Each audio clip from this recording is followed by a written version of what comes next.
అందరికీ నమస్కారాలు. నిన్నటి రోజు కేటీఆర్ గారి అసహన ప్రెస్ మీట్ ఓవైపు గంభీరంగా మాట్లాడుతున్నప్పటికీ ఆ మాటల వెనుక బేలాతనం కనిపిస్తున్న సందర్భం. అడ్వకేట్లను మాట్లాడుతున్నా, లాయర్లను మాట్లాడుతున్నా ఎవరు భయపడకండి అంటేనే కుంభకోణం జరిగిందనేటువంటి నిగూఢ అర్థాన్ని ఆయన ప్రెస్ మీట్ ద్వారా చెప్పకనే చెప్పిన మాట సందర్భంగా చెబుతూ, ఈ సందర్భంగా ఒక కవిత ఇప్పుడే కాలంలో వస్తున్నప్పుడు మహేంద్రని మేము మాట్లాడుకున్నాం. శ్రీశ్రీ గారు ఒక మాట అన్నారు, కాదేది కవితకు అనర్హత అన్నది. కాదేది కవితకు అనర్హం అన్నట్టుగా, కాదేది భూ కబ్జాలకు అనర్హం అన్నట్టు 10 రకాల భూములు సిరిసిల్ల ప్రాంతంలో ప్రైమ్ టైం లొకేషన్లో భూములకు కబ్జా గురైంది వాస్తవం కాదా? మిమ్మల్ని అడుగుతున్న సూటిగా మీ గుండె మీద చేతి వేసుకొని, నిన్న మీరు మాట్లాడిన ప్రెస్ మీట్ పెట్టిన బీఆర్ఎస్ భవన్ కూడా కబ్జా గురైందా లేదా? మీకు ఇచ్చిందెంత ప్రభుత్వ స్థలం, మీరు ఆక్యుపై చేసి నిర్మాణం చేసుకునేది ఎంత? ముందు దానిపైన నిజాలు ప్రజలకు చెప్పంటున్నా. నిన్నటి రోజు మీరు పెట్టిన ప్రెస్ మీట్ బీఆర్ఎస్ భవన్ సైతం కబ్జా గురైంది కేటీఆర్ గారు. ఇది మీ ఆత్మకు తెలుసా లేదా? తెలియకపోతే ఇప్పుడైనా తప్పొప్పుకొని నీ స్థలానికి మిగిలిన స్థలాన్ని మీరు ఇప్పటికే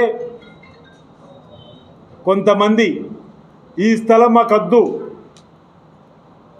అనర్హమైనటువంటి అంటే ఇది ఈ ప్రభుత్వ భూమి ఎవరైతే అర్హులకు చెందాలనో వారికి కాకుండా మాకు వచ్చినటువంటి తిరిగి మీకు ఇస్తున్నామని చెప్పినటువంటి సందర్భాన్ని గుర్తు చేసుకొని, రేపు నువ్వు ఆదర్శంగా ఉండాలనుకుంటే నీ బీఆర్ఎస్ భవన్ కబ్జాకు నీకు ప్రభుత్వం ఇచ్చిన భూమి కంటే మిగిలిన భూమిని ముందుగా నువ్వు ప్రభుత్వానికి తిరిగిచ్చి సమానం చెప్పడం మాట సందర్భం చెప్తున్నా.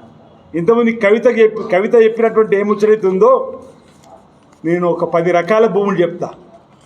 ప్రైమ్ టైం లొకేషన్లో 2 కోట్లకు ఎకరం ఉన్న భూములు సైతం, 50 లక్షల పైచిలకు ఉన్నటువంటి భూములు సైతం ఈరోజు మీ 9.5 సంవత్సరాల పరిపాలనలో విచ్చలవిడిగా అర్హులకు చెందాల్సిన భూములు, భావితరాల ప్రజలకు చెందాల్సిన భూములు, ప్రజలకు పేద ప్రజలకు చెందాల్సిన భూములు, వాటర్ ట్యాంకుల నిర్మాణమో, స్కూళ్ళ నిర్మాణమో, ఇందిరమ్మ ఇండ్ల కోసమో ఇవ్వాల్సినటువంటి భూములు ఒక్కొక్కటి చదువుతారు దయచేసి మీరందరూ కూడా. జంగు సిపాయి భూములు, శిఖం భూములు, పోరంబోకు భూములు, బంచరాయి భూములు, అసైన్మెంట్ భూములు, లావణి పట్టాకు సంబంధించిన భూములు, ఆఖరికి దేవాలయం సంబంధించిన భూములు, ఫారెస్ట్ భూములు, చెరువులను కూడా కబ్జా చేసే విధంగా. ఇంకోటి కారీజ్ ఖాతా,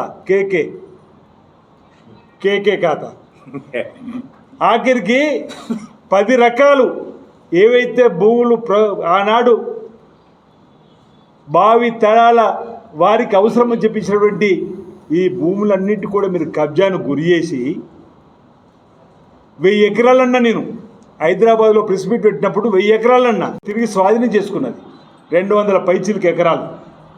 ఇప్పుడిప్పుడు వస్తున్న వార్తల ప్రకారం ఈ సిరిసిల్ల, తంగలపల్లి ఈ చుట్టుపక్కల భూములే 1000 ఎకరాలు అంటే, ఇంకా కాస్త దూరం వెళ్తే ఇంకో 1000 ఎకరాలు వెళ్ళేటట్టు ఉంది ఈయన యొక్క అక్రమ అవినీతి పరిపాలనలో అన్నమాట. నేను పట్టణంలో దోసుకుంటున్నా, మీ పల్లెటూరు దోసిపెడుతున్నట్టు నడిచింది ఆ కథలది. నేను పట్టణంలో దోసుకుంటా, ఇగో పల్లెటూరులో మీకు దోసిపెడతాను చెప్పనే విధంగా జరిగింది తప్ప వాళ్ళ పరిపాలనలో పేదలకు ఉపయోగపడే కార్యక్రమం ఎక్కడ జరగలే. ఇక పట్టణంలో జరిగినటువంటి ఈ కార్ రేసింగ్ చూసిండ్రు, గవర్నర్ గారు అనుమతి ఇచ్చిండ్రు, ఏసీబీ విచారణకు ఎఫ్ఐఆర్ చేసింది, వెంటనే కోర్టు తలుపు తట్టిండు. ఇక్కడ మీకు లాయర్లు మాట్లాడు కాదు, ఆయన ముందు లాయర్లు మాట్లాడుకున్నాడు. అక్కడ ఈరోజు ఈ ప్రభుత్వం వచ్చిన తర్వాత ఎక్కడ అవినీతి అక్రమాలు జరిగినా వాటిపైన విచారణ జరపడానికి ప్రభుత్వం సిద్ధంగా ఉంది. ప్రజల ఆస్తిని కాపాడమే ధ్యేయం చెప్పండి. ఈరోజు కాళేశ్వర ప్రాజెక్టులో మేడిగడ్డ కుంగింది, మేడిగడ్డ అడ్డంగా పగిలిపోయింది. Annaram seepage, Sundilla seepage, telephone tapping. అరే భార్యాభర్తలు మాట్లాడుకుని విన్నటువంటి మీరు దౌర్భాగ్యం. సినీ తారాలకు సంబంధించినటువంటి సినీ ఫీల్డ్లో ఉన్నటువంటి ఆఖరి జడ్జీలను కూడా వదిలిపెట్టారు, రాజకీయ నాయకులను. కేకే మందిరెడ్డి కూడా పిటిషన్ ఇచ్చినట్టు నాది కూడా నాకు అనుమానం వచ్చింది. నా దగ్గరలో ఒక తిరుపతికి నాకు ఉత్తరం కావాలని వస్తే నువ్వు ఎందుకు ఫోన్ చేసిన 10 రోజున ఆయన నుండి తిరుపతి కోవడానికి ఉత్తరం అడిగినాను నన్ను చెప్పి. అంటే ఎందుకు ఈ విధంగా భయంగా పరిపాలించారో అని అడుగుతున్నాను. భయంగా టెలిఫోన్ ట్యాపింగ్లో గొర్రెలు వదిలిపోతుంది, బర్రెలు వదిలిపోతుంది, చేపలు వదిలిపోతుంది. ఇన్ని కుంభకోణాలు జరిగితే విచారణ జరగద్దా అని అడుగుతుంది. చట్టం తన పని తను చేసుకపోతుందని చెప్పని మీరంటుండ్రు, గతంలో ఉన్నటువంటి వాళ్ళు అన్నారు. మరి ఆ చట్టం తన పని తను చేసుకపోతే నీ దాకా వచ్చిన తర్వాత ఎందుకు ఈ ఉలికిపాటు ఉంటున్నా, నీ వాళ్ళ దాకా వచ్చే వరకు ఎందుకు ఈ ఉలికిపాటు ఉంటున్నా. ఆధారగా వచ్చి ప్రెస్ మీట్ ఎవరు భయపడకండి, ఎవరు ఏమనంటే అవలగాళ్ళు అంటాడు, లఫంగలు అంటాడు, లమ్మకోణ జరగలేదు అంటాడు, కుంభకోణ జరగలేదు అంటాడు. అరే కళ్ళ గట్టినట్టుగా ఇంత కనిపిస్తుంటే పత్రికలు ఇంత సర్వే నెంబర్లతో సహా రాస్తుంటే ఓవైపు ఈ భూమి మాకద్దు అనర్లకు చేరిందని చెప్పని మా దగ్గర వింటున్నాం, ఇది మాకు అద్దని చెప్పి అప్పచెప్పే కార్యక్రమం మొదలైతే క్యూ కట్టడానికి సిద్ధమవుతున్న వారిని ఆపడానికి కోసం అదో క్రైమే అంటున్నా. ఇది ఆయన వారిని కాపాడుకోవడానికి కోసం చేసేటువంటి ప్రయత్నం అవుతుంది, అది కూడా తప్పే అంటున్నా. చట్టం తన పని తను చేసుకుపోయే విధంగా ఇండైరెక్ట్గా చట్టాన్ని బెదిరించే కార్యక్రమం చేస్తూ ఎవరు భయపడకండి మీకు అవసరం లాయర్లు పెడతాని చెప్పంటే ఏమనాలని నేను అడుగుతున్నాను. నన్ను మాట్లాడితే బూతు మాటలు మాకు రావంటూ నీ మాటలు మాట్లాడడానికి. అరే మా నాయకుడు రేవంత్ రెడ్డి గారు చిత్తశుద్ధితో మీ వల్ల ఈ రాష్ట్రం అత్తాకుతలం అయిపోయి ధ్వంసం అయిపోతే ఇష్టానుసారంగా మా రేవంత్ రెడ్డి గారిని మాట్లాడతాడు.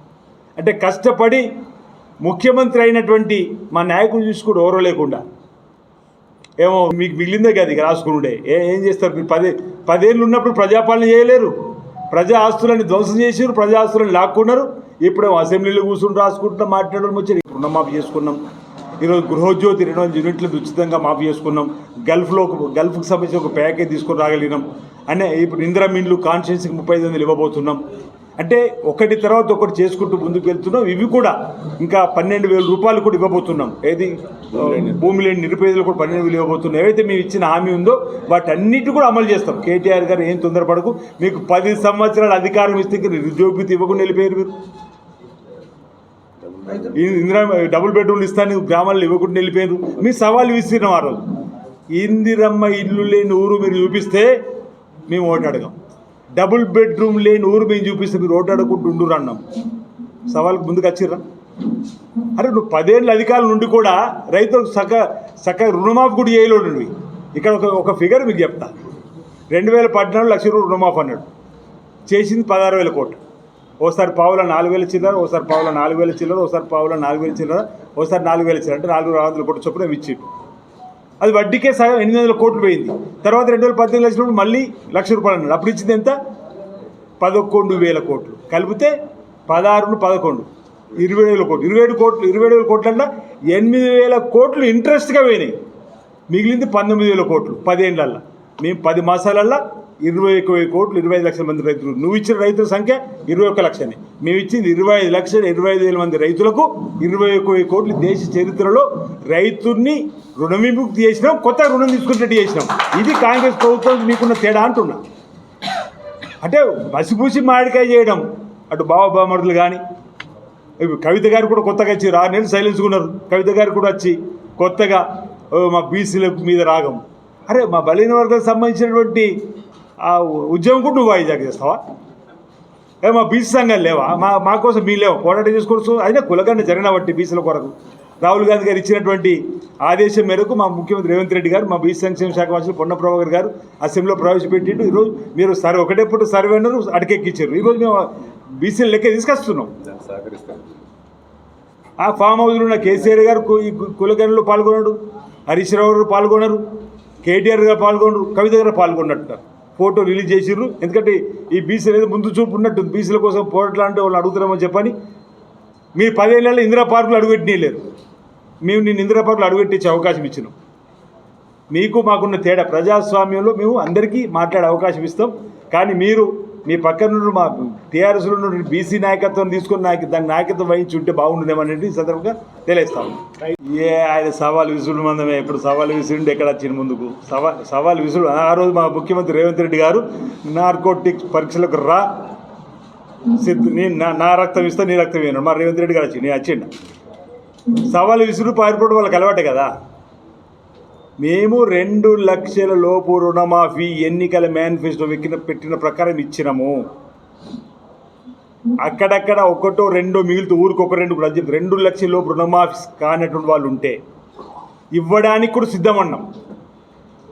అంటే ఆయన చెప్పేది ఏంది 12/12/2018 కంటే ముందు ఉన్న వాళ్ళదో లేకపోతే ఆయన ఇవ్వాల్సిన బాకీ 12/12/2018 కంటే ముందు వాళ్ళు ఇవ్వాలి. ఒకవేళ రైతుకు రుణం బాకీ ఉన్నదనుకుందాం, మన ప్రభుత్వం వచ్చే కంటే 5 ఏళ్ళ ముందు ఇది ప్రభుత్వం తీసుకున్నది లెక్కలు. అంతకంటే ముందు ఎవరు ఇవ్వాలి? కేసీఆర్ ఇవ్వాలి, బీఆర్ఎస్ ప్రభుత్వం ఇవ్వాలి. ఆ ప్రభుత్వం ఇబ్బంది ఒకళ్ళు ఉన్నదనుకోండి, అది నీ తప్పు అవుతుంది. 5 సంవత్సరాల కాల పరిమితిలో 2 లక్షల లోపు రుణం తీసుకున్న వాళ్ళని ఇచ్చినాం. మీ ద్వారా అడుగుతున్నాం, 1, 2, 3 ఇవ్వని ఇప్పించే బాధ్యత నాది. చూపించుడు సవాల్ దాకా అవసరం పంపండి, మీకు ఈమెయిల్ ద్వారా పంపను పలానా రైతుకు రాలేదని. ఇప్పుడు మా ముఖ్యమంత్రి గారితో తప్పనిసరిగా మాట్లాడుతూ ఇప్పించి ఏర్పడిస్తాం. మా వ్యవసాయ శాఖ మంత్రితో తుమ్మల నాగేశ్వర్ గారితో మాట్లాడుతూ ఇప్పిస్తాం. వాళ్ళు ఇది చెప్పిన శ్రీశ్రీ గారి కవిత అందుకే చెప్పినాయి కదా, ఆడ భూమి ఉండదు, నోట్ ఫైల్ ఉండదు, భూమి ఉండదు, నోట్ ఫైల్ ఉండదు, దరిలో మాత్రం పాస్బుక్ వస్తుంది. ఎందుకు? రైతు బంధు కొరకు. నీ 10 ఎకరాలు వస్తే సంవత్సరానికి ఎంత? 1 లక్ష రూపాయలు సంపాదిస్తున్నట్టు కదా అప్పనంగా. అది తప్పే కదా, భూమి లేకుండా నీకు ఎలా వస్తుంది? దానికి కూడా ఇప్పుడు ఒక సర్వే నెంబర్లో 10 ఎకరాలు ఉంటే 10 ఎకరాలు ఉండాలి. మోకా మీద 10 ఎకరాలు ఉంటుంది, కాగితాల మీద 100 ఎకరాలు ఉంటుంది. అది కూడా అనర్హుల చేతికి వెళ్ళింది కాబట్టి దాన్ని కూడా రద్దు చేస్తుంది. మీరు సమాచారాన్ని ఇవ్వండి. ఒకవేళ అతను అనర్హుడని తేలితే ఆడదాన్ని కూడా ఇంతకుముందు చెప్పిన దాన్ని ఒక పాయింట్ చెప్పాను నేను. దానిలో కూడా ఏ పార్టీలో కార్యకర్తగా పనిచేస్తున్నప్పుడు కూడా అర్హుడు ఉంటాడు, అనర్హుడు ఉంటాడు. అనర్హుడు చేతిలోకి మీరు చెప్పింది వెళ్ళిందని తేలితే మాత్రం తప్పనిసరిగా ఈ చట్ట ప్రకారం ప్రభుత్వం చర్యలు తీసుకుంటారు.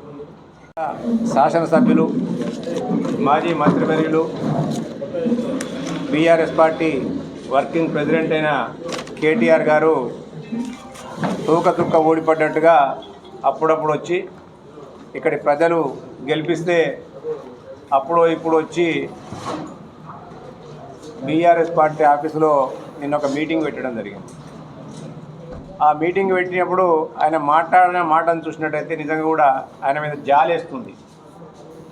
గత సంవత్సరం డిసెంబర్ 3వ తారీఖున తెలంగాణ ప్రజలు ఇచ్చిన ఒక విలక్షణమైన తీర్పుతోని ఆయనకు దిమ్మ తిరిగి బొమ్మ కనబడి మతి భ్రమించి ఇలా భూమి కింద పీఠాలన్నీ కూడా కదిలిపోయి ఆయన అడ్డగోలుగా మాట్లాడుకుంటూ వేయండి. వాళ్ళ ఎంతసేపు బుకాయింపు ధోరణిలో ఆయన మాట్లాడే విధానం అంతా కూడా ఒక బుకాయింపు ధోరణిలో ఉంటుంది. వాళ్ళ పిట్ట కథలు కట్టకథలు చెప్పుకుంటూ ప్రజలను వాళ్ళ నాయన ఆ రోజు తెలంగాణ ఉద్యమంలో ఏ విధంగా పిట్ట కథలు కట్టుకథలు చెప్పి తెలంగాణ ఉద్యమాన్ని నడిపించి ఆయన పుణ్యాన వాళ్ళ నాయన పుణ్యాన ఈయన ఎమ్మెల్యే అయిన తర్వాత ఈ ప్రాంతానికి ఒరగబెట్టింది ఏం లేదు. ఆయన ఇక్కడ ఉన్న అవినీతి భాగవతాన్ని కొంతమంది మీడియా మిత్రులు ఉన్నది ఉన్నట్టుగా మాట్లాడుతుంటే ఆయనకు పిచ్చి లేచినట్టయి ఆ మీడియా మిత్రులపైన అనేకమైన అవాకులు చెవాకులు పేల్చడం జరిగింది. ఇవాళ నేను ఇవాళ అంటున్నా, ఆయనకు రాసేందుకు కొన్ని పేపర్లు ఉన్నాయి, ఏదో ఉన్నది, ఏదో పేపర్ వాళ్ళ పేరు ఏదో ఉన్నది, నాకు తెలియదు. అది గుమస్తా తెలంగాణ అనుకుంటా. ఆ గుమస్తా తెలంగాణ, గుమస్తా ఛానళ్ళు, అలాగే కొంతమంది పెంచి పోషించిన యూట్యూబ్ ఛానళ్ళ ద్వారా మా గౌరవ ముఖ్యమంత్రి పైన అనేకమైన అవాకులు చెవాకులు పేలుకుంటూ వస్తాం. అయినప్పటికీ మేము ఎప్పుడు కూడా సమయాన్ని కోల్పోలేదు. ఇవాళ చేసిన తప్పులన్నీ కూడా ఒక్కొక్కటి మీడియా మిత్రులు బయట పెడుతుంటే ఇవాళ వణుకు ప్రారంభమై వాళ్ళ మీద అవాకులు చెవాకులు పేల్చడాన్ని నేను తీవ్రంగా ఖండిస్తుంది. ఇవాళ నిజంగానే అంత చిత్తశుద్ధి అయ్యను ఉనికి పెట్టుకున్నట్టు ఉంది. అలా వాళ్ళ నాయన కూడా చాలా ప్రెస్ కాన్ఫరెన్స్లలో మాట్లాడుతుండే, ఎవరైనా మాట్లాడితే ఏయ్ కూసో అంటే నీ దుర అహంకారాన్ని ఇంకా కూడా నువ్వు తగ్గించుకోలేవు. ఇంకా అధికారం కోల్పోయినా కానీ నీ యొక్క అహంకారాన్ని ఇంకా కోల్పోకుండా ప్రశ్నించే గొంతులపైన అధికారంలో ఉన్నప్పుడు కూడా నువ్వు ప్రశ్నించే గొంతులను నొక్కిన ఇవాళ అధికారం కోల్పోయి కూడా నీ యొక్క అరాచకాల గురించి రాస్తుంటే మళ్ళీ వాళ్ళపైన కూడా ఇటువంటి దౌర్జన్యకరమైన దాడిని చేస్తున్నవి ఇవాళ. ఇటువంటి దానిని తీవ్రంగా ఖండిస్తున్నా. తక్కిన విషయాలన్నింటి కూడా పెద్దలు ప్రభుత్వ వైపు ఆది శ్రీనివాస్ గారు అంటే ఈ విధంగా ప్రజలను తప్పుదారి పట్టించే విధంగా ఏదైతే ఈరోజు మేము వాగులకు వంకెలకు రాళ్ళు రప్పలు కొండలు కోడలు మీలాగా రియల్ ఎస్టేట్ వ్యాపారులకు లేకపోతే నేషనల్ హైవేలో అయిన భూములకు ఇవ్వద్దని చెప్పినటువంటి ఆలోచన రైతుల ద్వారా తీసుకున్న తర్వాత డిప్యూటీ సీఎం బట్టి విక్రమార్క గారి ద్వారా కమిటీ వేసినాక 10 ఉమ్మడి జిల్లాలు వారు తిరిగినప్పుడు రైతులు కూడా ఇదే చెప్పి ఏదైతే వ్యవసాయం చేసుకునే రైతులకే ఈరోజు రైతు భరోసా ఇవ్వాలని చెప్పిన తర్వాత అసెంబ్లీలో చర్చించిన తదుపరే మేము రైతు భరోసా వేస్తాను. ఈరోజు రైతు భరోసా ఇచ్చే క్రమంలో ఎవరెవరు వ్యవసాయం చేస్తారో వారు దరఖాస్తు అగ్రికల్చర్ ఆఫీస్ తీసుకుంటే దాన్ని కూడా తప్పుపట్టే విధంగా మాట్లాడు. మేము వ్యవసాయం చేసుకునే వాళ్ళకి క్రితం నిన్న క్యాబినెట్లో మా గౌరవ ముఖ్యమంత్రి రేవంత్ రెడ్డి గారు ఉమ్మడి మంత్రులందరూ కూడా చెప్పిన తర్వాత కూడా ఇంకా రైతులను కన్ఫ్యూజన్ చేసేటువంటి కార్యక్రమం. ఈరోజు ఏటా 12 మీరు 10,000 ఇచ్చారు, మేము ఏటా 12,000 ఇచ్చే కార్యక్రమం. ఓవైపు రాష్ట్రాన్ని విధ్వంసం సృష్టించి నష్టాన్ని చేసి 7 లక్షల పైచిలకు కోట్ల అప్పుతో నేను ఇదివరకు కూడా ఒకసారి చెప్పినట్టు గుర్తు. ఆనాడు సంవత్సరానికి 2014 సంవత్సరానికి 60,000 సంవత్సరానికి 2014 అధికారం వచ్చినప్పుడు 68,000 కోట్ల అప్పు అయినా సంవత్సరానికి 6,000 కోట్ల వడ్డీ కట్టే పరిస్థితి. 600 కోట్లు సబ్జెక్టు కరెక్ట్. యాట 600 కోట్ల అప్పు ఆనాడు కట్టే పరిస్థితి అయితే ఈనాడు నెలకు 600 కోట్లు నెలకు 600 కోట్లు కట్టి సంవత్సరానికి ఎంత కడుతున్నది? 72,000 కోట్లు. చూడండి, మీరు ఆలోచించండి ఇలా పరిస్థితి. ఆనాడు 2014లో తెలంగాణ వచ్చిన రోజు 68,000 కోట్ల అప్పుకు సంవత్సరానికి 600 కోట్లు వడ్డీ కట్టినాం. వీళ్ళ నిర్వాహకం వల్ల 9.5 సంవత్సరాలు చేతులు అధికారం పెడితే నెలకు 600 కోట్లు వడ్డీ కడుతున్నాం. 6,000 ఎందుకు చెప్పదలుచుకునేవంటే వీళ్ళ యొక్క అవినీతి అక్రమాల పరిపాలన వల్ల జరిగినటువంటి నష్టం ఇంత అంత కాదు. అయినప్పటికీ కూడా ప్రజల సంక్షేమాన్ని దృష్టి పెట్టుకుని ముందుకు పోతున్నాం. ఈరోజు కేటీఆర్ గారు చీటికి మాటికి వచ్చి సిరిసిల్ల కానీ హైదరాబాద్ కానీ మా నాయకుడిని కానీ మేము చేసే పనితీరుని కానీ విమర్శిస్తూ తప్పనిసరి దానికి సమాధానం చెప్పవలసినటువంటి బాధ్యత మా పైన ఉంది. కాబట్టే ఈ అంశాన్ని చెప్పడానికి కోసం మేము ఈసారి ప్రయత్నం చేస్తూ ఉన్నాం. ఈరోజు చాలా కుంభకోణం జరిగింది కాబట్టే ప్రభుత్వం విచారణ జరుపుతుంది. ఆ విచారణలో దోషులను తేలినపైన చట్టపరంగా కఠినమైన చర్యలు తీసుకుంటూ ముందుకు పోతూ ఉంది. మీ పేదవాళ్ళ జోలికి ప్రభుత్వం పోదలుచుకోలేదు, పోదని కూడా చెప్తున్నాం. అర్హులైనటువంటి వారి పట్ల వారికి చెందాల్సిన భూములు వారికి చెందే విధంగా ఉంచాం తప్ప పేదవారి పట్ల ఈ ప్రభుత్వం ఎక్కడా కూడా పేదవారికి అనుకూలమైన ప్రభుత్వం, ప్రజాప్రభుత్వం, ప్రజలు మాట వినే ప్రభుత్వంగా ఎవరైతే కావాలని భూములు కబ్జాలు చేసినరో భూములు దోపిడీ చేసినరో అలాంటి వారిపైనే చర్యలు, అనర్హులపైనే చర్యలు ప్రభుత్వం తీసుకుంటూ తప్ప మరొకటి కాదన్నమాట సందర్భంగా తెలియస్తా ఉన్నాను. ఒకవేళ 1-2